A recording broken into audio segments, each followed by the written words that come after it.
আমার সেই গল্পটা এখনো শেষ হয়নি।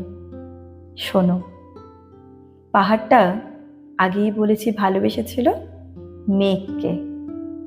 আর মেঘ কিভাবে শুকনো খটখটে পাহাড়টাকে বানিয়ে তুলেছিল 26 বছরের ছোকরা, সে তো আগেই শুনেছ। সেদিন ছিল পাহাড়টার জন্মদিন। পাহাড় মেঘকে বললে, আজ তুমি লাল শাড়ি পরে আসবে।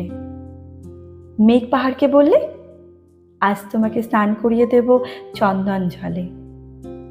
ভালোবাসলে নারীরা হয়ে যায় নরম নদী, পুরুষেরা জ্বলন্ত কাঠ। সেইভাবেই মেঘ ছিল পাহাড়ের আলিঙ্গনের আগুনে, আর পাহাড় মেঘের ঢেউ জলে। হঠাৎ আকাশ জুড়ে বেজে উঠল ঝড়ের জগঝম্প। ঝাঁকড়া চুল উড়িয়ে ছিনতাইয়ের ভঙ্গিতে ছুটে এলো এক ঝাঁক হাওয়া।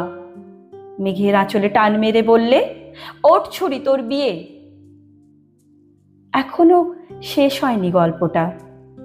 বজ্রের সঙ্গে মেঘের বিয়েটা হয়ে গেল ঠিকই, কিন্তু পাহাড়কে সে কোনো দিনই ভুলতে পারল না। বিশ্বাস না হয় তো ছিঁড়ে দেখতে পারো। পাহাড়টার হাড় পাঁজর ভিতরে থই থই করছে শত ঝর্ণার জল।